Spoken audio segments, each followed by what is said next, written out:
जी, अस्सलाम वालेकुम।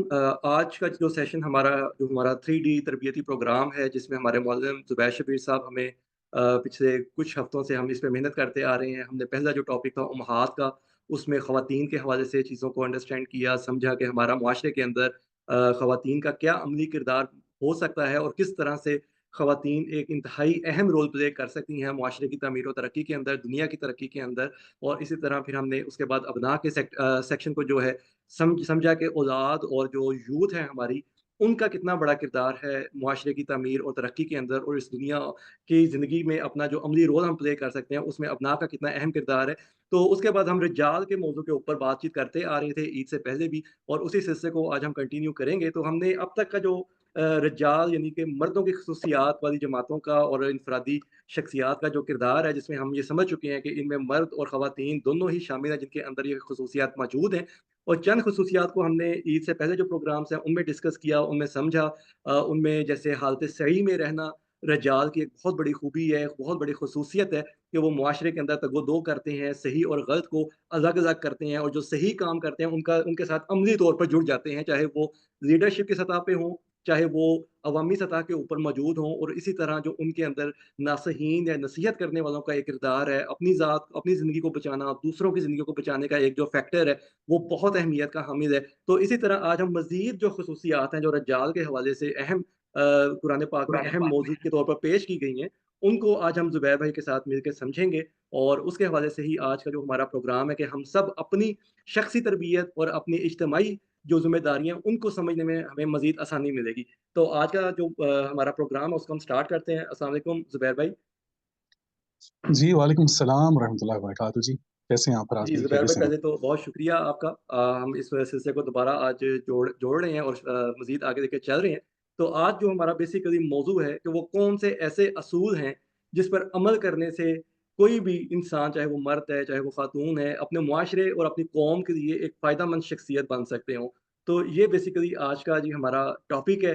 तो इसके ऊपर हम बातचीत का आगाज़ करेंगे। तो इसके हवाले से आप थोड़ा-सा हमें बताएँ, कुरान पाक किस तरह हमें इसमें रहनुमाई फ़राहम करता है? जी, जज़ाकल्लाह जी, बहुत शुक्रिया आपका। सबसे पहले तो जिस खूबसूरती से आपने हमारी साबका मेहनत को ज़ाहिर किया है और उसको पूरा मजमूई अंदाज़ में बयान फरमाया है, बिल्कुल कि कुरान करीम में ये एक तरबियती प्रोग्राम है जो हम सब ने मिलकर जिस पर मेहनत की है और जो हम अवाम के सामने रख रहे हैं।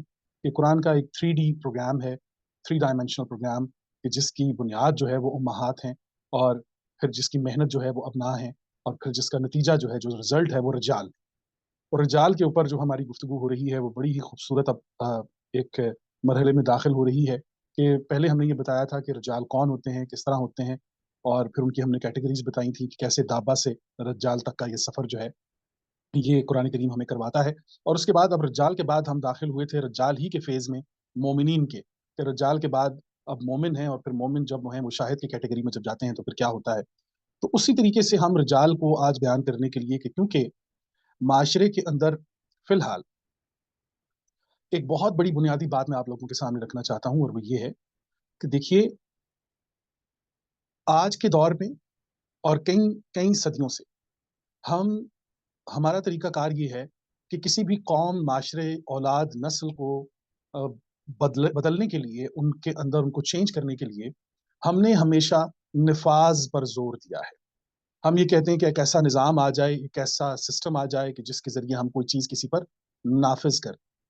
लेकिन कुरान करीम का अंदाज़ और नबी करीम सल्लल्लाहु अलैहि वसल्लम की हयात मुबारका से हमें ये पता चलता है कि कुरान करीम ने बज़रिया मोहम्मद सल्लल्लाहु अलैहि वसल्लम निफ़ाज़ से पहले नफूस की तैयारी की है, नफूस की तरबियत की है। जब तक हमारे पास बाबरकत तरबियत याफ़्ता नफूस नहीं होंगे, उस वक़्त तक हम किसी भी निफ़ाज़ के हकदार नहीं होंगे। ये एक अंदाज़ है कुरान करीम का और आप सल्लल्लाहु अलैहि वसल्लम की हयात मुबारका में हमें ये पता चलता है। और इसी पर आप सल्लल्लाहु अलैहि वसल्लम के पहले 40 साल की मेहनत आप देखिए कि तरबियत, नुफूस की तरबियत 40 साल की है और निफ़ाज़ जो है वो 23 साल के अंदर गया है। आप सल्लल्लाहु अलैहि वसल्लम की हयात मुबारका से भी आपको पता चलेगा कि आप अगर नुफूस पर मेहनत कर लें, तो फिर निफ़ाज़ पर आपकी मेहनत कम हो जाती है क्योंकि ऑलरेडी आपके पास नफूस मौजूद होते हैं, जो अपने मकामात पर, अपने-अपने ओहदों पर, मनसब पर, वो अपनी-अपनी ड्यूटियाँ कुरान ही के साए में, आप सल्लल्लाहु अलैहि वसल्लम की हयात मुबारका उसवा हसना के साए में वो अपना किरदार अदा करते हैं। تو ہماری بھی کوشش یہی ہے جی کہ ہم لوگ ان پروگرامز کے تحت جو ہے وہ ایک ایسا نظام، ایک ایسا سسٹم متعارف کروائیں کہ جس تربیت سے گزار کر ہمیں نفوس کی تیاری میں آسانی میسر آ جائے۔ تو آج کا پروگرام بھی ہمارا اسی نوعیت پر ہے جی۔ اس آج کے پروگرام میں ہم نے جس صورت کا انتخاب کیا ہے وہ سورہ الحجرات ہے۔ سورہ الحجرات سورت نمبر 49 ہے، یہ اگر آپ لوگ نکال لیجئے سب احباب، تو ہم آج انشاءاللہ تعالیٰ کوشش کریں گے کہ وہ کون سے، بہت سارے ویسے تو اصول ہیں قرآن کریم میں جو بیان ہوئے ہیں، لیکن اس صورت کا کمال جو ہے وہ اتنی خوبصورت صورت ہے کہ ایک تو اس کی سب سے بڑی خوبصورتی میں آپ کو بتا دیتا ہوں کہ اس کا آغاز ہی آپ دیکھیے تو وہ کمال ہے کہ یا ایھا الذین آمنوا۔ تو یہاں سے آپ کو پتہ چلے گا کہ ہم نے وہ جو بات پہلے بھی کی تھی کہ رجال جب مومن کی کیٹیگری میں آتا ہے تو یہیں سے آپ کو پتہ چل جائے گا کہ رجال جو بھی آپ نے فرمایا کہ ہر وقت صحیح کی کنڈیشن میں ہوتا ہے، وہ ٹارگیٹڈ محنت کرتا ہے، ٹارگیٹڈ محنت کرتا ہے، وہ کبھی بھی ہوا میں اس کی باتیں ضائع نہیں ہوتی، اور ایسا نہیں ہوتا کہ اس کا عمل ضائع ہو جائے، بلکہ وہ ہر لمحہ اپنے عمل اور اس سے پیدا ہونے والے نتائج پر بڑی گہری نگاہ رکھتا ہے اور وہ دیکھتا ہے، اور شکوک و شبہات ہمیشہ وہاں پیدا ہوتے ہیں جہاں پر نتائج برآمد نہیں ہوتے۔ تو ہم نے آج جس سورت کا انتخاب کیا ہے جی وہ سورہ الحجرات ہے۔ اس میں 9 الفاظ ہیں جی، میں یہ چاہوں گا کہ ان 9 الفاظ کو آپ لکھ لیجئے، ان 9 الفاظ کو آپ دیکھ لیجئے تاکہ جو ہے وہ زیادہ یہ ایک آسانی رہے آپ تمام احباب کے لیے، اور یا پہلے 9 الفاظ میں آپ کو لکھوانا چاہوں گا اور پھر اس کی ترتیب بھی ہم لوگ جو ہیں وہ آپ کے سامنے رکھ دیں گے جی۔ پہلے نمبر پر لفظ آتا ہے جی سورہ الحجرات آیت نمبر 6 کے اندر فتبینوا، فتبینوا پہلا لفظ آتا ہے جی۔ دوسرا لفظ آتا ہے سورہ الحجرات آیت نمبر 10 کے اندر فاصلحوا، فاصلحوا۔ تیسرا سورہ الحجرات کے اندر لفظ آتا ہے جی واقسطوا، واقسطوا۔ چوتھا لفظ سورہ الحجرات کے اندر آتا ہے لا یسخر، لا یسخر، لا یسخر۔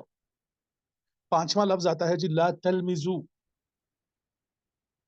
لا تلمزوا، یہ آیت نمبر 11 ہے جی سورہ الحجرات کی۔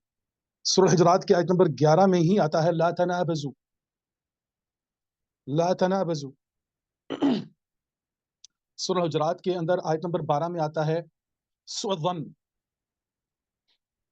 آٹھواں آتا ہے سورہ الحجرات آیت نمبر 12 میں لا تجسسوا، اور نوواں جو اصول آتا ہے جی وہ آتا ہے لا یغتب، لا یغتب، یہ سورہ الحجرات آیت نمبر 12 کے اندر آتا ہے جی۔ یہ 9 الفاظ ہیں کہ جن پر یہ 9 اصول ہیں کہ جو ایک مومن اپناتا ہے، اور قرآن کریم نے سورہ الحجرات کی اس چھوٹی سی صورت میں بہت بڑا تربیت کا سمندر جو ہے وہ سمو کے رکھ دیا ہے۔ اگر ہمیں ان 9 اصولوں کا پتہ چل جائے تو اس سے الرجال جو ہیں، جو ڈیسیجن میکرز ہیں، جو معاشرے کے ذمہ دار ہیں، ان کو اپنی اپنی ذمہ داریوں کا احساس بھی ہو جائے گا، اور ایک ہی وقت میں وہ معاشرے کے لیے، اپنی نسل کے لیے، اپنے خاندان اور قوم کے لیے فائدہ مند ثابت ہوں گے۔ تو سب سے پہلے ہم جاتے ہیں جی سورہ الحجرات آیت نمبر 6 کی طرف۔ پہلا لفظ آیا ہے جی فتبینوا، فتبینوا۔ اعوذ باللہ من الشیطان الرجیم، بسم اللہ الرحمن الرحیم۔ یا ایھا الذین آمنوا ان جاءکم فاسق بنبأ فتبینوا ان تصیبوا قوما بجہالۃ فتصبحوا علی ما فعلتم نادمین۔ اے لوگو جو ایمان لائے ہو، اگر لے کر آئے تمہارے پاس کوئی فاسق، کوئی خبر، تو تحقیق کر لیا کرو، کہیں ایسا نہ ہو کہ تم نقصان پہنچا بیٹھو کسی قوم کو نادانستہ طور پر، اور پھر تم ندامت یافتہ ہو جاؤ، یعنی کہ شرمندہ ہو جاؤ اپنے اس عمل پر۔ اب یہاں پر جو قرآن کریم نے لفظ استعمال کیا ہے فتبینوا، اس کا تعلق اس وقت 2025 میں ہماری زندگیوں سے بہت گہرا ہے جی۔ پہلے تو یہ جان لیجئے کہ فتبینوا، البیان، بین، کسی چیز کا بین ہونا کیا چیز ہوتی ہے۔ دیکھیے قرآن کریم میں اس کے بالکل تضاد میں ایک لفظ استعمال ہوا ہے، فتبینوا کے تضاد میں ایک لفظ استعمال ہوا ہے تکتمون، جسے ختمہ کہا جاتا ہے۔ یہ بیانہ اور ختمہ، بین اور ختم، یہ 2 الفاظ ایک دوسرے کے متضاد ہیں۔ بین کہتے ہیں کسی چیز کا واضح ہو جانا، جس طرح کہ ہم کہتے ہیں کہ مبینہ طور پر میں نے یہ چیز دیکھی۔ اس میں مبینہ طور پر کسی بھی چیز کو دیکھنے کا مطلب یہ ہوتا ہے کہ کھلی آنکھوں، بالکل صاف، واضح، کسی قسم کا کوئی شک نہیں، کسی قسم کا کوئی ابہام نہیں ہے، تو जहाँ पर कोई शक और इबहम ना हो, वहाँ पर उस चीज़ के लिए लफ्ज़ आता है बैय्यन। इसी से निकले हुए अल्फाज हैं, जैसा कि बयान है, जैसा कि मुबय्यना तौर पर ये जो भी लफ्ज़ हम इस्तेमाल करते हैं मुबय्यना, ये भी बैयन से निकला हुआ लफ्ज़ है। और ये बयान भी इसी ज़मीन पर ये लफ्ज़ आता है, जिस तरह के सूरह रहमान में अल्लाह ताला ने फरमाया है, अर्रहमान अल्लमल कुरआन खलक़ल इंसान अल्लमहुल बयान। अल बयान, तो पता चला कि कुरान करीम दुनिया की वो वाहिद ज़ुबान और कलाम है, दुनिया का वो वाहिद कलाम है कि जिसमें किसी किस्म का कोई इबहम नहीं है, इबहम नहीं है।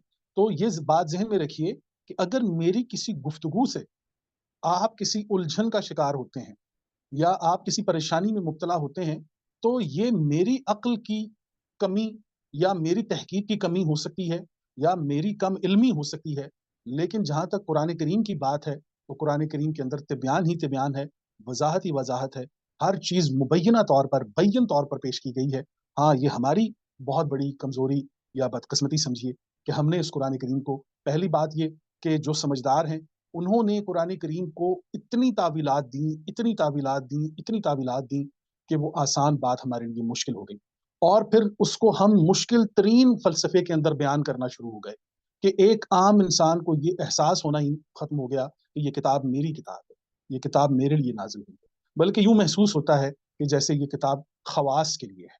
ये कोई ख़ास तबका है कि जिसके लिए हुदल लिन्नास, तो कुरान करीम ने कहा था कि ये हिदायत है लोगों के लिए। नास का लफ्ज़ इस्तेमाल करके उसने मज़ाहिब की दुनिया को भी ख़त्म कर दिया और उसने कहा कि दुनिया के हर इंसान का ये हक़ है कि ये किताब उसकी किताब है। हुदल लिन्नास है, अगर वो इसमें से हिदायत लेना चाहेगा, तो कुरान करीम उसे बिला तफ़रीक़ हिदायत फ़राहम करेगा। लेकिन आज हमारे यहाँ हाल ये है कि तबय्युन के इस लफ्ज़ को हमने पसे पुश डाला और हम चले गए हैं कत्म की तरफ, जो कुरान करीम में सूरह अल-बक़रा आयत नंबर 72 में एक मिसाल मैं दे रहा हूँ। वैसे तख्तमून जब आप लिखेंगे, इन्वेस्टिगेट करेंगे, तो आप देखेंगे कि तख्तमून की बहुत सी आयत आपके सामने आएँगी। तो कत्म कहते हैं किसी चीज़ का धुंधला जाना, किसी चीज़ का धुंधला जाना, किसी चीज़ की वज़ाहत में बहुत बड़ा फ़र्क आ जाना, किसी चीज़ का छुप जाना, किसी चीज़ का मधम हो जाना। यहाँ तक कि अरब जो हैं वो जो अपने गाड़ियों के शीशों पर वो जो ब्लैक पेपर लगवाते हैं, तो वो उसके लिए ये लफ्ज़ इस्तेमाल करते हैं तज़लील खातिमा, कि वो पेपर हमें चाहिए कि जिसमें अंदर बैठे शख्स का पता ना चले कि वो कौन है। तो तज़लीला कहते हैं उस ब्लैक पेपर को और खातिम कहते हैं वो पेपर, वो रंग या वो शक्ल कि जिसमें अंदर बैठे शख्स का मालूम ना हो सके कि वो कौन है। तो अभी फ़िलहाल हमने जो रवैया अख्तियार कर रखा है अपनी ज़िंदगियों में, ये बात ज़हन में रखिए कि हम कत्म की तरफ सफ़र कर रहे हैं, जबकि कुरान करीम ने हमें तबय्युन का सफ़र दिया था कि आपने किसी भी चीज़ को, अब वो इल्मी हो, अमली हो, अच्छा, अब वो कोई खबर ही क्यों ना हो, जिस तरह के इस आयत के अंदर आया है कि ए ईमान वालों, अब ईमान वाला जो है, पहले तो हम अर्ज़ कर चुके हैं कि वो कभी कम्फ़र्ट ज़ोन में नहीं रहता। सारी ज़िंदगी वो रिजाल, वो मर्द होता है कि जो टारगेटेड मेहनत करता है, जो हर वक़्त अपने अमल और नताइज के ऊपर नज़र रखता है, ये वो रज्जाल होता है। इससे कुरान करीम कह रहा है कि अगर कोई फ़ासिक आ गया है, नबा लेकर, अब देखिए मैं पहले अर्ज़ कर चुका हूँ कि खबर और नबा के दरमियान ये फ़र्क होता है कि खबर जो होती है वो माहौल से पैदा होती है और नबा जो होती है ये ख़ारिज से आती है। तो पता चला कि ये फ़ासिक जो चीज़ लेकर आया है, ये उस माहौल का हिस्सा नहीं है, लेकिन ये खबर आई बाहर कहीं से है। अब वो बाहर से जब ये खबर आई है जी, तो हमें कुरान करीम बता रहा है कि फ़तबय्यनु, कि उस चीज़ को अच्छे तरीके से उसकी जाँच-पड़ताल कर लिया करो। अच्छे तरीके से उसकी जाँच-पड़ताल कर लिया करो। ऐसा ना हो कि आप आँखें बंद करके उसको सुने भी, और आज हमारा जो हाल है, बहुत माज़रत के साथ, कि इस वक़्त हमारा जो हमारे मोबाइल्स पर और इस इंटरनेट की इस दुनिया में और ख़बरों की इस दुनिया में हाल ये हो चुका है जी, कि हर लम्हा ताज़ा ख़बर गुज़रे हुए एक ज़ुल्म को मिटाने का सबसे बेहतरीन टूल है। मिसाल के तौर पे मैं पहले अर्ज़ कर चुका हूँ कि मैं ये ख़बर देख रहा था कि किसी भी मुल्क में, वो चाहे मु हिंदू, मुस्लिम, सिख, ईसाई, किसी भी इंसान के साथ कोई ज़्यादती हो रही है और अगले ही लम्हे मुझे ये ख़बर मिलती है कि फलाँ शख़्स ने क्रिकेट के अंदर 200 रन्स बना लिए हैं। तो अब आप ये देखिए कि ये दोनों खबरें जब मेरे पास आएँगी, तो क्या कभी मैं इन दोनों के दरमियान इंसाफ़ कर पाऊँगा? क्या वो मेरा एहसास जो डेवलप हुआ था उस इंसान के लिए, चाहे वो दुनिया के किसी भी मज़हब से ताल्लुक़ रखता हो, कि ये उस इंसान के साथ बड़ी ज़्यादती थी, लेकिन अगले ही लम्हे उस खबर देने वाले ने मुझे एक ऐसे चौराहे पर लाकर खड़ा कर दिया कि अब मेरे दिल के अंदर वो जो दुःख और गम था, वो उसको ख़त्म करने के लिए एक बेहतरीन टूल ये था कि अगली खबर मुझे ये दी जाए कि फलाँ शख़्स ने 200 रन्स बना लिए हैं, या फलाँ अदाकार की फलाँ फ़िल्म जो है, वो इतने करोड़ का बिज़नेस कर चुकी है। ये आप देखिए कि हमें, आज हम जिस चौराहे पर खड़े हो गए हैं, تو ہمارے پاس جو سب سے پہلی چیز جو خطرہ ہمیں لاحق ہو گیا ہے وہ یہ ہو گیا ہے کہ ہمارے پاس جب کوئی خبر آتی ہے جی، جب ہمارے پاس کوئی اطلاع آتی ہے تو ہم بغیر اس کی تصدیق کی، بغیر اس پر تحقیق کی، بغیر اس پر عمل کیے، بغیر اس کو دیکھے جانچے، ہم اس کو نہ تو ایک تو ہم اس کو فارورڈ کرتے ہیں، دوسرے لوگوں تک پہنچاتے ہیں، اور یاد رکھیے اس عمل کے بعد ہم کتنی بڑی برائی کا حصہ بنے ہیں، اس چیز کا اندازہ ہمیں اس چیز کا احساس ہی نہیں ہے کہ ہم ایک خبر جو آئی تھی کوئی فاسق لے کر آیا تھا اور ہم نے اس کی خبر کو بغیر آج ہمارے معاشرے کے اندر کہ ہم جو جتنی بھی اب چاہے وہ قرآن کریم کی وہ تعویلات ہوں کہ جن کا قرآن کریم سے کوئی تعلق نہیں ہے، احادیث کی وہ بھرمار ہو کہ جن کا نبی کریم صلی اللہ علیہ وسلم سے کوئی تعلق نہیں ہے، اسی طریقے سے پاکستان کی تاریخ کے حوالے سے کوئی بات ہو جس کا پاکستان کی تاریخ سے کوئی تعلق نہیں ہے، اسی طریقے سے پاکستان کے اداروں کی کوئی بات ہو کہ جس بات سے پاکستان کے اداروں کی کوئی بات نہیں ہے، لیکن ہمارا حال یہ ہے جی کہ ہم خبریں فارورڈ کرنے کے ماسٹر ہو چکے ہیں، ہم طبیان نہیں کر رہے، اور یہ طبیان یاد رکھیے کہ ہمارے اس عمل کا ازالہ جو ہے وہ ہماری آنے والی نسل کرے گی۔ جب ہمیں کسی چیز کی تحقیق کی عادت نہیں ہوگی، ہماری آنے والی نسل ہر جھوٹ کو اپنی ضرورت مان لے گی، ہر منافق بات کو وہ اپنی ضرورت تسلیم کر لے گی۔ تو خدا را قرآن کریم نے یہ ایک خوبصورت عمل آپ کو بتایا ہے کہ فتبینوا کا متضاد جو ہے وہ ہے ختنا، تکتمون، چھپانا۔ تو آپ نے پہلے تو یہ ڈیسائیڈ کر لینا ہے کہ معاشرے کے اندر آپ تبین کرنے والے ہیں، آپ اس کو واضح طور پر دیکھنے والے ہیں، یا آپ کتمان کی حیثیت سے ہر چیز کو بالکل دھندلا چھوڑ کر، ہر چیز کو بالکل آنکھیں بند کر کے تسلیم کر کے بس ٹھیک ہے جی اس کے اوپر پردہ ڈال دیجئے، اس کے اوپر اس کو جانے دیجئے، اس کے اوپر ہم تحقیق نہیں کریں گے، یہ کریں گے تو خدا را اس چیز کا ہمیں بہت بڑا نقصان ہوگا۔ رجال کی ایک خوبصورتی قرآن کریم یہ بتا رہا ہے سورہ الحجرات کے اندر کہ وہ فتبینوا کے اسلحے سے، ٹول سے لیس ہوتے ہیں، ان کے پاس جب کوئی خبر آتی ہے تو وہ مختلف ذرائع سے اس کی تصدیق کرتے ہیں، پھر اس پر تحقیق کرتے ہیں، اس کو پوری جانچ پڑتال کے بعد اس میں سے اگر کوئی خیر برآمد ہو سکتی ہے تو وہ اس میں سے خیر برآمد کرتے ہیں، اور اگر وہ بات سچی ہے لیکن اس کے اندر خیر کی کوئی بات نہیں ہے بلکہ وہ معاشرے کے لیے فتنے اور فساد کا سبب بنے گی تو مومن کبھی اسے فارورڈ بھی نہیں کرے گا جی۔ رجال کبھی اسے معاشرے کی گود میں نہیں ڈالے گا کہ جس کے نقصانات جو ہیں وہ ہماری آنے والی نسلیں دیکھیں گی۔ تو ایک تو یہ لفظ آ گیا جی آپ کے پاس فتبینوا، یہ ہے سورہ حجرات آیت نمبر 6، اور اس کا تضاد ہم نے آپ کے سامنے پیش کر دیا ہے جی۔ تکتمون اچھا کہ زبیر بھائی، ایک سوال تھا یہاں پہ کہ جو جی ہمارے یہاں ایک عمومی رویہ ہے کہ ہمارے یہاں لوگ بات کر کے واللہ عالم کہہ دیتے ہیں کہ جی میں بات بھی کر دی اور پھر اللہ پہ چھوڑ دیا اس بات کو، تو اس میں بھی ہمیں یعنی یہ بطور رجاء تو ہمیں تبیان کی طرف جانا ہوگا کہ ہمیں پہلے اپنی کلیئرٹی کرنی چاہیے اور پھر بات کو آگے پیش کرنا چاہیے۔ زبردست۔ دیکھیے یہاں پر بڑی خوبصورت آپ نے بات فرمائی ہے، یہاں پر لگے ہاتھوں میں یہ بھی بتا دیتا ہوں کہ انسان کے حصے میں جو صرف تعلیم حاصل کرنے کی آئی ہے نا، یا کسی چیز کے جاننے کی، وہ عارف کی آئی ہے، عالم کی نہیں آئی۔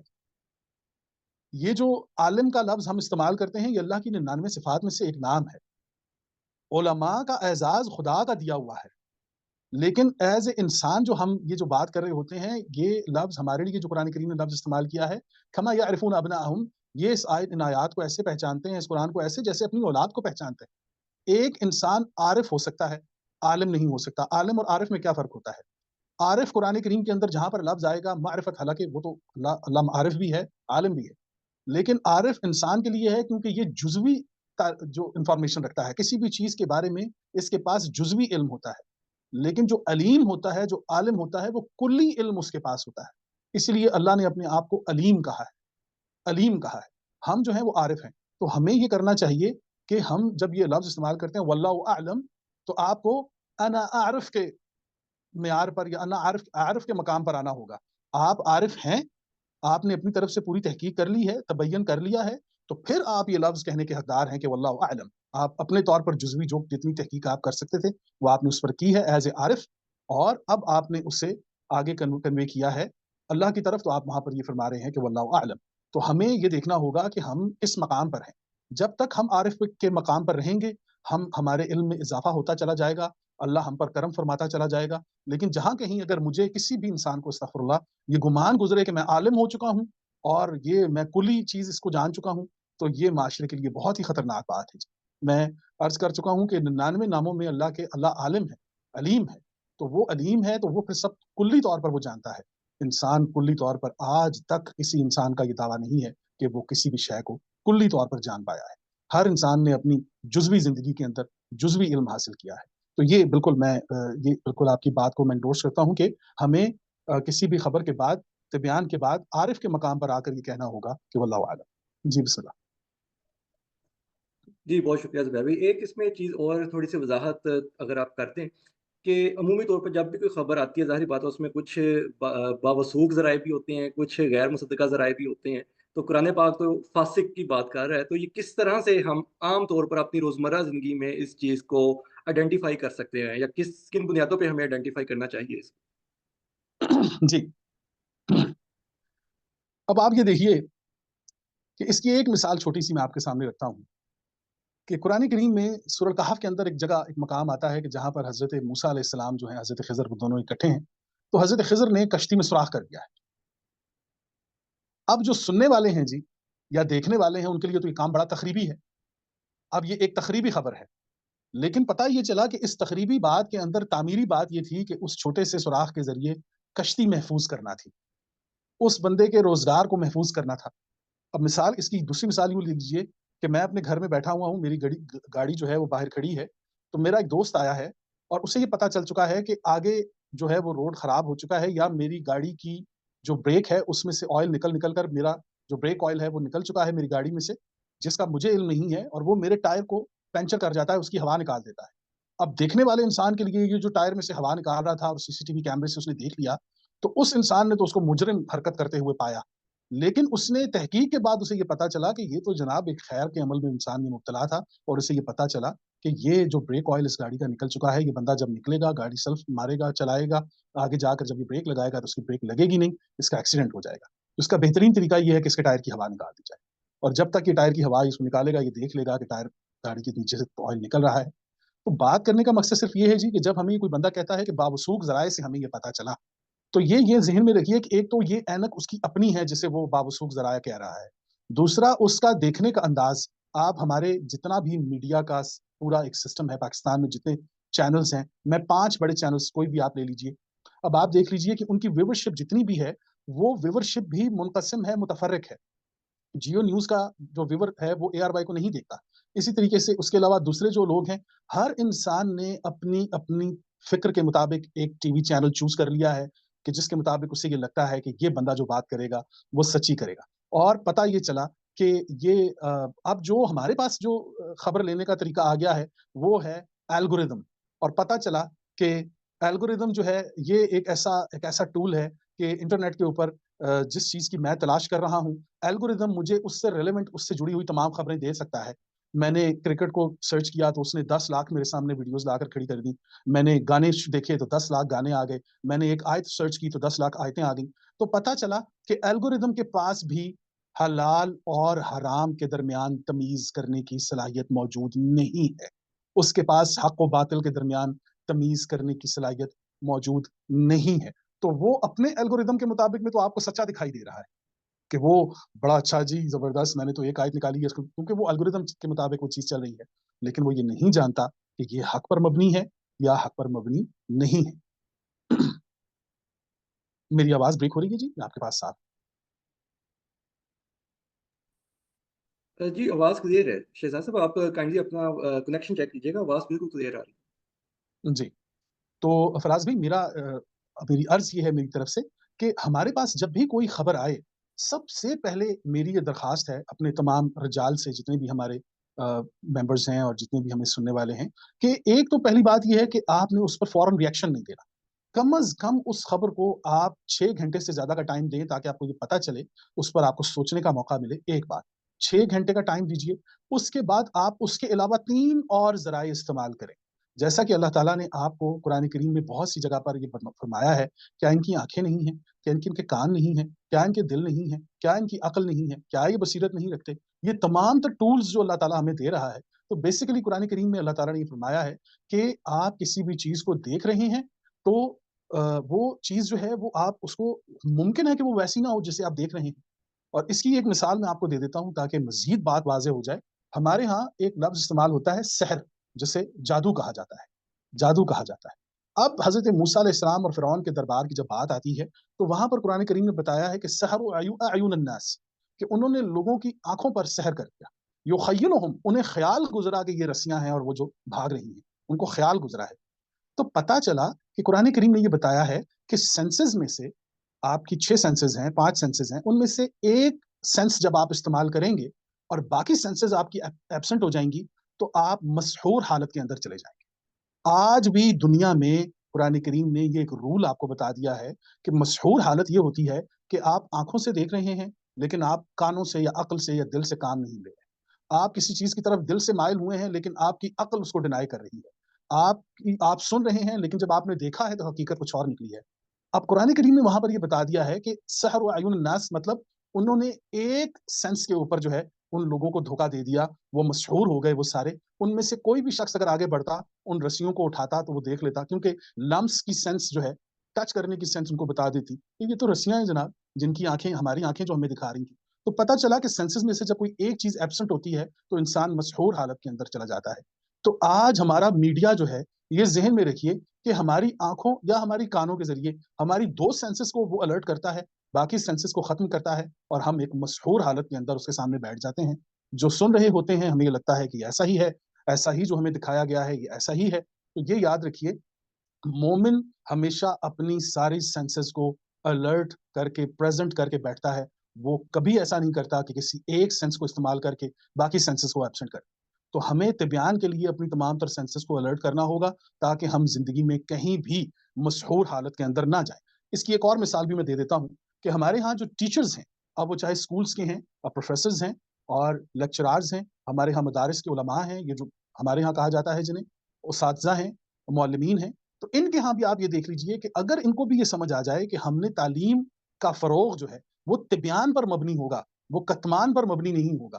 اگر میں نے معاشرے کو ایک کنفیوزڈ بچہ فراہم کر دیا اور اس کے ہاتھ میں ہمارے ادارے نے ایک ڈگری بھی دے دی تو وہ کنفیوزڈ بچہ معاشرے کے اندر کنفیوژن پھیلائے گا. ایک پریشان انسان معاشرے کے لیے سوائے پریشانی کے اور کچھ نہیں کرتا. تو یاد رکھیے کہ قرآن کریم کی تعلیم بھی جب دیجئے، احادیث مبارکہ کی تعلیم دیجئے، کسی بھی قسم کی خیر کی تعلیم آپ دیجئے، لیکن اس کے اندر طبیان ہونا چاہیے، کتمان نہیں ہونا چاہیے. جزاکم اللہ بالخیر. اچھا جی، اب اگر آپ اجازت، اگر کوئی سوال نہیں ہے تو پھر ہم دوسری آیت کی طرف چلتے ہیں. جی ضرور ضرور ضرور. جی، اب سورہ حجرات کے اندر ہی اس کے جو ایک لفظ آیا ہے جی، آیت نمبر 10 کے اندر آیا ہے فَأَصْلِحُوا. فَأَصْلِحُوا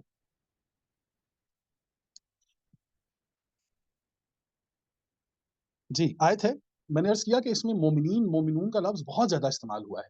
مومنون کا لفظ اس آیت میں بار بار استعمال ہوا ہے، اس لیے یہ میری موسٹ فیوریٹ صورت ہے اور اس کے اندر بہت ہی خوبصورت راز ہیں جن میں سے 9 چیزیں ہم آپ کے سامنے پیش کر رہے ہیں. جی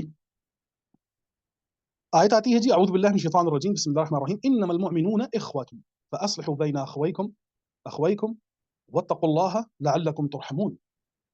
لعلکم ترحمون، دراصل مومن تو آپس میں بھائی بھائی ہیں، لہٰذا صلح کرا دیا کرو اپنے بھائیوں کے درمیان اور ڈرو اللہ سے، امید ہے کہ تم پر رحم کیا جائے. عام اس کا ترجمہ بھی ہم نے آپ کے سامنے رکھ دیا ہے. اب اصلحوا کا لفظ آ گیا ہے. اب ایک تو پہلے آپ یہ نوٹ کر لیجئے گا کہ اصلحوا کا تضاد جو قرآن کریم نے پیش کیا ہے وہ ہے فسد. وہ اصلحوا کا تضاد جو ہے وہ ہے فسد. فسد کہتے ہیں خرابی کو. سورہ البقرہ آیت نمبر 220 کے اندر یہ لفظ استعمال ہوا ہے اور یہ دونوں الفاظ ایک ہی آیت کے اندر آئے ہیں. اعوذ باللہ من الشیطان الرجیم، بسم اللہ الرحمن الرحیم، سورہ البقرہ آیت نمبر 220، واللہ یعلم المفسد من المصلح. تو اللہ جو ہے وہ مفسدین کو جانتا ہے، مصلح میں سے، اچھائی میں سے جو مفسد ہیں ان کو بھی جانتا ہے اور جو اصلاح کرنے والے ہیں ان کو بھی اللہ تعالیٰ جانتا ہے. تو یہ فسدہ کا لفظ اس آیت کے اندر آیا ہے جی.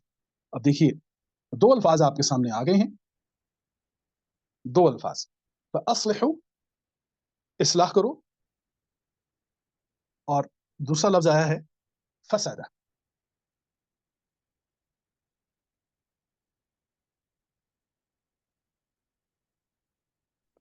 جی یہ 220 ہے جی، آپ نے 120 لکھی ہے.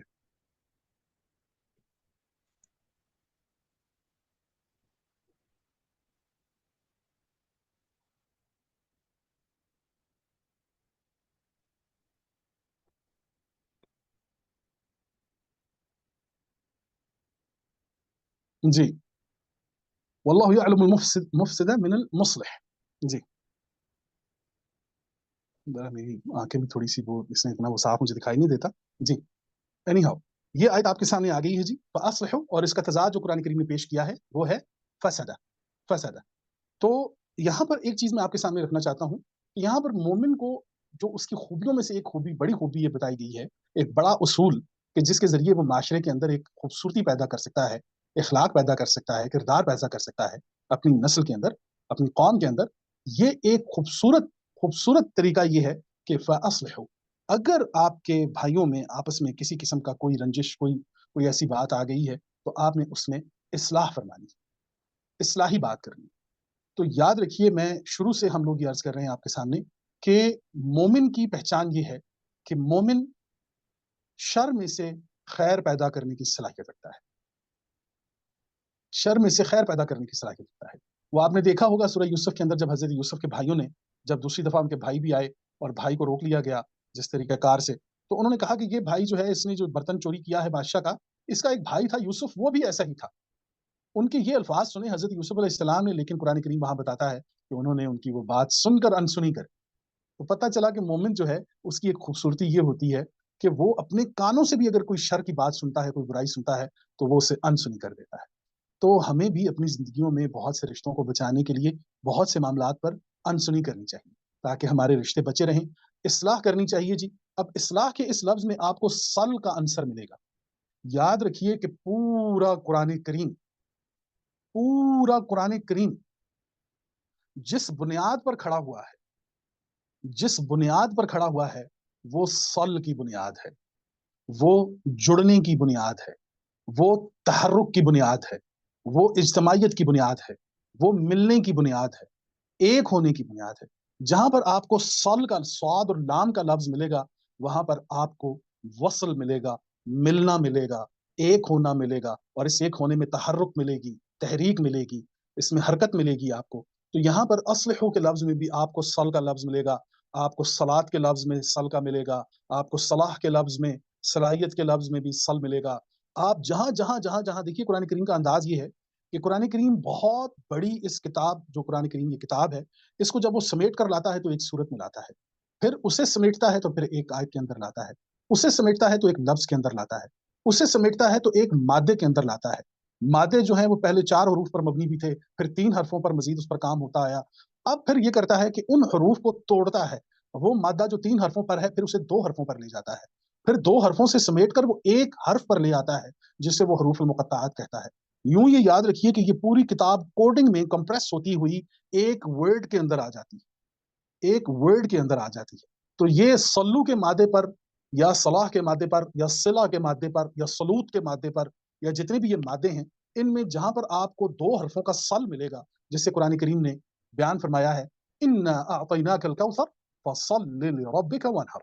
अब सल का लफ्ज इस्तेमाल करके कुरान करीम ने पूरे कुरान करीम को निचोड़ कर एक लफ्ज के अंदर बयान कर दिया है, जिसमें जब हम ये लफ्ज इस्तेमाल करते हैं कि नबी करीम सल्लल्लाहु अलैहि वसल्लम, तो वहां पर आपको पता चलेगा कि इज्तमाइयत का, तौहीद का, मिलने का, एक होने का, हरकत पैदा करने का ये एक खूबसूरत मेयार है, जो जिसकी जिसकी जिसका मजहर नबी करीम सल्लल्लाहु अलैहि वसल्लम की ज़ात अक़दस है, आप सल्लम की हयात मुबारक है। तो कुरान करीम की पूरी सलात और नबी सल्लल्लाहु अलैहि वसल्लम का सल होना इस चीज की बुनियाद है कि मोमिन एक इज्तमाई जिंदगी का तस्वुर लेकर पैदा होता है, एक इज्तमाई जिंदगी गुजारता है, उससे दूसरों की इस्लाह की फिक्र होती है। और मैं पहले भी अर्ज कर चुका हूँ कि एक बद्दू ने जब हमें ये कहा था कि अल्लाह यर्ज़ुक़ बिल औलाद अल मुस्लिह, तो हमने उससे पूछा कि ये आपने मुझे औलाद मुस्लिह की दुआ दी है, लोग तो औलाद सालेह की दुआ देते हैं। तो उन्होंने कहा कि सालेह जो होता है वो ठीक होता है, और मुस्लिह जो होता है वो ठीक करने वाला होता है। तो हम आपको ये दुआ दे रहे हैं कि अल्लाह आपको ऐसी औलाद अता फरमाए कि जो मुस्लिह हो। तो हम भी आप तमाम अहबाब को ये दुआ देते हैं कि अल्लाह करीम आपकी नस्ल को, आपकी, बल्कि हमारी कौम को मुस्लिहीन की कौम बनाए, कि जो इस्लाह करने वाले हैं। तो ये एक खूबसूरती है जी। इसका तजाद जो कुरान करीम ने पेश किया है वो फसदा है। और फसाद जो है वो हम बता चुके हैं कि कुरान करीम में फसद का लफ्ज जहां पर आएगा, ये वो कंडीशन होती है कि जहां ये मालूम ना हो सके, वो मखलूत हालत उसी होती है कि जिसमें पता ना चले कि कौन हक पर है और कौन बातिल है। एक ऐसा माहौल, एक ऐसी कैफियत कि जो एक फितने के बाद पैदा हो, और फिर वो फसक के दौर कैफियत से गुजर कर फसद के अंदर, ला तुफसिदू फिल अर्द का लफ्ज जो कुरान करीम ने इस्तेमाल किया है। फसद यानी फसाद, वो कैफियत होती है وہ لوگوں کے وہ گروہ ہوتے ہیں جو آپس میں لڑ رہے ہوتے ہیں، لیکن وہاں معلوم نہیں پڑتا کہ ان میں حق پر کون ہے اور باطل کون ہے۔ جہاں پر حق اور باطل کی تمیز ختم ہو جائے، وہ مقام فسد کا مقام ہوتا ہے، فساد کا مقام ہوتا ہے۔ تو اسی کے مقابلے میں قرآن کریم نے فَأَصْلِحُوا کے لیے مقابلے میں جو لفظ استعمال کیا ہے، یہ لفظ آیا ہے فسدہ۔ تو فَأَصْلِحُوا کے متضاد ہے فسدہ۔ تو ہم نے جی کوشش کرنی ہے کہ اپنی زندگیوں میں اصلاح کر سکیں، اور اس پر اگر کوئی سوال ہے تو بسم اللہ راز میں۔ جی زبیر بھائی، آپ نے بہت خوبصورتی سے جس طرح سل کا مطلب بیان کیا ہے، تو یعنی یہ جو اصلاح کا پہلو ہے یا صلح جو یہ ہے، اس کے اندر کنیکٹیوٹی بہت اہمیت کی حامل ہے کہ جس کو بھی ہم جس کی اصلاح کر رہے ہیں یا جس کے ساتھ صلح کر رہے ہیں، اس کے ساتھ ہم اس انداز میں جڑ جائیں کہ خیر پیدا ہو جائے، تو اس عمل کو پھر ہم اس فاصلہ کے اندر یہ عمل شامل ہو جائے گا۔ ادروائز جیسے ہمارے یہاں صلح صفائی کر کے تو چھڑوا کے سائڈ پہ کر دیا جاتا ہے، تو اس میں وہ کنیکشن نہیں بنتا لوگوں کا، تو اس لیے وہ تعمیری عمل جو مکمل نہیں ہو پاتا۔ جی جی، ہماری ایک بہن سوال پوچھ رہی ہیں، اگر ان کو بھی لے لیں ساتھ ساتھ تاکہ پھر آخر میں آسانی ہو جائے۔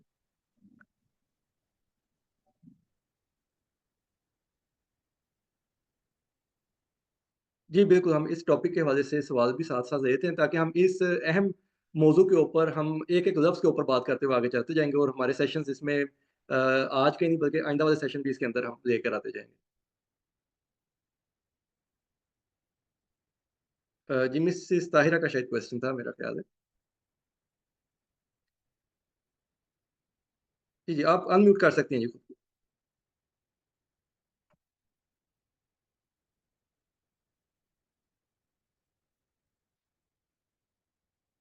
جی السلام علیکم ورحمۃ اللہ وبرکاتہ۔ میری آواز آ رہی ہے؟ جی آپ کی آواز آ رہی ہے زبیر بھائی، آپ میوٹ ہو گئے، آپ کے نا میوٹ پہ چلا سن رہے ہیں؟ میری آواز سن رہے ہیں؟ اچھا ٹھیک ہے۔ جی یہ آپ کی آواز آ بہت رہی اچھی بات ہو رہی ہے سل اور سلبا سلیا کے اوپر۔ مجھے یہ بات کو تھوڑا سا اور بھی مزید وضاحت چاہیے تھی اس میں۔ جیسے یہ ہے نا کہ صلاۃ کو قائم کرنا تھا، ٹھیک ہے نا، وہ یقیمون الصلاۃ، تو قائم کرنا ہے صلاۃ کا، اور صلاۃ کا مطلب یہ ہے کہ جیسے انہوں نے کہا کہ مل جانا، جڑ جانا، اور قائم کرنا اس کے لیے ہے کہ اس کو اس پر قائم ہو جانا، اور پھر یہ بھی نکلتا ہے کہ وہ اجتماعی زندگی کے لیے، اور پھر یہ بھی ہے کہ صلاۃ کو قائم کرنا یعنی پھر مقیم ہو جانا صلاۃ کے اوپر نا۔ تو جب تک صلاۃ کے اوپر ہم مقیم نہیں ہوں گے، یعنی مقامی نہیں ہوں گے، وہاں کے جیسے مقامی باشندے ہوتے ہیں نا، تو وہ کسی بھی مشکلات میں اپنے علاقے کو نہیں چھوڑتے بلکہ اپنے دشمنوں کا مقابلہ کرتے ہیں۔ تو اس سلسلے میں اگر مزید اگر زبیر بھائی تھوڑا سر زبیر جو ہیں وہ اس کو مزید جوڑ دیں تو اور بھی اچھا ہو جائے گا ہمارے لیے۔ جی جزاک اللہ، بہت شکریہ آپ کا۔ جی بالکل، کیوں نہیں جی، یہ تو اہم ترین موضوعات ہیں کہ جن پر بات کرنا ہمارا فرض ہے، اور بلکہ سب کا فرض ہے۔ تو آپ نے جو فرمایا کہ صلاۃ قائم کرو، اچھا، اب ہمارے ہاں ایک عمومی طور پر ایک بہت زبردست بحث ہمارے ہاں جو چلتی ہے، یہ بھی چلتی ہے کہ کچھ لوگ یہ کہتے ہیں کہ صلاۃ قائم کرنے کا حکم ہے جی، صلاۃ پڑھنے کا کہیں حکم نہیں ہے۔ اچھا، اب اس کا ایک جواب آپ یہ لے لیجئے کہ دیکھیے ہمارے ہاں ایک تو، میں اس موضوع کو ڈائیورٹ نہیں کر رہا لیکن بس لائٹلی آپ کا جواب دے رہا ہوں کہ آپ نے فرمایا کہ صلاۃ قائم کرو، تو اس تقویم کے اندر پہلی بات یہ ہے کہ صلاۃ قائم کیسے ہوتی ہے۔ یہ یاد رکھیے کہ کھڑا ہونے میں اور قائم ہونے میں زمین آسمان کا فرق ہے۔ ہم پاکستانی ہیں، ہم میں سے کوئی بھی شخص یہ بات نہیں کہتا کہ لاہور میں مینار پاکستان کھڑا ہے، بلکہ چونکہ قرارداد پاکستان اس کے ساتھ منسوب ہے، تو قرارداد پاکستان جب اس کے ساتھ منسوب ہے تو ہم یہ کہتے ہیں کہ مینار پاکستان قائم ہوا ہے، ہم یہ کہتے ہیں کہ پاکستان قائم ہوا ہے، اسلامی نظام قائم ہوا ہے۔ تو قائم ہمیشہ یاد رکھیے نظریے پر ہوا جاتا ہے، کھڑے ہونے میں اور قائم ہونے میں فرق ہوتا ہے۔ تو نماز کو قائم، اقیم الصلاۃ کا لفظ جب آتا ہے تو اس میں قرآن کریم یہ بتاتا ہے کہ پہلی بات یہ ہے کہ جو مقیمین الصلاۃ ہیں، جو صلاۃ قائم کرنے والے ہیں، سب سے پہلے تو ان کا اپنے قدموں پر ثابت قدم ہونا، اور ان کا اپنے پاؤں پر جمنا، اور اپنے موقف پر اور اپنی نماز کے درمیان مضبوطی کے ساتھ، حوصلے کے ساتھ، نظریے کے ساتھ حضرت ابراہیم کے دیے ہوئے مصلی یعنی استقامت کے ساتھ قائم ہونا، یہ ہوگی ان کی صلاۃ۔ تو جب تک ہم یہ عرض کر رہے ہیں کہ نمازی قائم نہیں ہوں گے، اس وقت تک نماز قائم نہیں ہوگی، اور نمازیوں کے قائم ہونے کے لیے ان کا آپس میں ملنا، ان کا ایک ہی صف میں کھڑا ہونا۔ اقبال علیہ رحمہ تو کہہ گئے تھے ایک ہی صف میں کھڑے ہو گئے محمود و ایاز، لیکن اب اگر آج زندہ ہوتے تو انہیں بتایا جاتا کہ محمود نے اپنی مسجد بنا لی ہے، ایاز کی اپنی مسجد ہے، وہ اپنی اپنی مسجدوں میں نماز ادا کرتے ہیں، आपके महमूद व अयाज अब एक सलात कायम नहीं करते। तो ये याद रखिए, मुतफर्रिक माशरे में अकीमुस्सलात का कोई तसव्वुर नहीं होता। तसव्वुर वहाँ पर कायम होगा कि जब बिला तफरीक तमाम मुसलमान दुनिया की किसी भी मस्जिद में बगैर ये बात सोचे कि मस्जिद किसकी है, कौन है, हाँ, अगर वो किसी साजिश का हिस्सा नहीं है वो मस्जिद, वहाँ पर कोई तखरीब नहीं है, वहाँ पर कोई ऐसा मवाद नहीं है तो जो इंसानियत के लिए नुकसानदेह है, तो वहाँ पर वो जाकर अपनी नमाज कायम कर सकते हैं, नमाज अदा कर सकते हैं। नमाज अदा करने में और नमाज कायम करने में ज़मीन आसमान का फ़र्क है। हम मस्जिद में नमाज अदा करते हैं, उससे हासिल होने वाली जितनी नसीहत और जितना अमल है वो बाहर निकलकर अपनी रोजमर्रा की जिंदगी में उसे कायम करेंगे तो सलात कायम होगी। मस्जिद में हम नमाज कायम करते हैं यानी कि नमाज अदा करते हैं। ईदा अस्सला, आप माशाल्लाह अरब ममालिक में रही हैं, माशाल्लाह वहां पर आप मौल्लिमा रही हैं, माशाल्लाह तबारकल्लाह, तो आप इस चीज को बहुत अच्छे तरीके से जानती हैं कि मा हुआ फर्क बैन अल ईदा अस्सला व अकीम अस्सला व इकामत अस्सला। अल इकामत अस्सला शै व ईदा अस्सला शै। अल हरकत दाइमन यक़ावमून अला अल हरकत, वो हरकत के जरिए जो अदायगी होगी वो सलात अदा होगी, और नजरिए के जरिए बाहर जाकर अपने अमल के जरिए अपने किरदार के जरिए उसी का जो निफाज होगा वो उसकी तकवीम होगी। तो इदा अस्सला शै वो तकवीम अस्सला शै। तो हम ये हमेशा ये कह रहे हैं कि नमाज में जितने लोग माशाल्लाह नमाज पढ़ते हैं, हम उनको ये कहते हैं कि हम सिर्फ नमाज अदा करने तक उसको महदूद नहीं करेंगे, बल्कि हम नमाज के जरिए उस सलात को कायम करेंगे, वो सल के जिसमें हजरत अबू बकर सिद्दीक, हजरत उमर बिन खत्ताब रज़ियल्लाहु अन्हुम, इनके दरमियान या इनकी साइड पर खड़े हजरत बिलाल रज़ियल्लाहु ताला अन्हु दिखाई दें, बिला तफरीक जाफर बिन तैयार वहां पर खड़े हों, बिला तफरीक अम्मार बिन यासर रज़ियल्लाहु अन्हुम खड़े हों। तो हमें हमारा कहना यह है कि ये जो नमाज में महमूद व अयाज की एक सफ है कि जिसमें भी सारे सल हो जाते हैं, यकजा हो जाते हैं, और इसमें आप ये देखिए कि वो जब इमाम आवाज लगाता है वो बताते हैं कि इस्तऊ वअतदिलु, नमाज से पहले एक आप सल्लल्लाहु अलैहि वसल्लम की ये खूबसूरत अल्फाज हैं कि जो आप सल्लल्लाहु अलैहि वसल्लम फरमाते थे कि इस्तऊ, मुतवाजन हो जाओ, यकसा हो जाओ। अब यकसा होने में वअतदिलु, इतदाल कायम करो। अच्छा, अब ये इतदाल क्या कायम होना था कि पाँव के साथ पाँव मिल गए हैं, कंधों के साथ कंधे मिल गए हैं।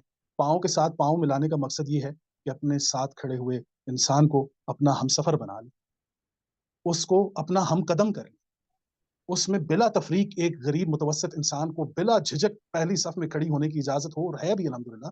और उसके साथ जो साहिब सरवत खड़े हैं उनको ये चाहिए कि ये देखें कि ये जो मेरे साथ शख्स खड़ा हुआ है, क्या ये मेरे साथ खड़ा है, ये किस हालत में खड़ा है, इसकी बॉडी लैंग्वेज क्या कह रही है, दुआओं का कितना तवील सिलसिला है, ये खुदा से क्या मांग रहा है जो हम इसे नहीं दे पाए। तो ये कदम से कदम मिलाना सल है, कंधे से कंधा यानी कोनी से कोनी मिलाना जो है ये सल है। तो वहां पर भी अगर हम चार कंधे मिलाकर एक मुर्दा इंसान को कब्रिस्तान तक या जनाजा गाह तक ले जाते हैं, तो अगर चार लोग जिंदा लोग चार कंधे मिलाएं तो एक इंसान तो मरता ही नहीं है, कि जिस इंसान के पास चार कंधे लगाने वाले चार सपोर्टर्स लोग उसको जिंदगी में मैसर आ जाएं। तो ये जी सलात पूरी एक निज़ाम, एक बेहतरीन सिस्टम है कि जो हमारी कम्युनिटी सिस्टम भी बनाता है, जो हमारी फैसला साजी करता है, हमारी किरदार साजी करती है मस्जिद, और ये तमाम तर काम वहाँ पर ये तक़वीम अस्सलाह होगी जी। और हमें ये पता होना चाहिए कि ईदा अस्सलाह और तक़वीम अस्सलाह के अंदर क्या फ़र्क है। जज़ाकुमुल्लाह खैर।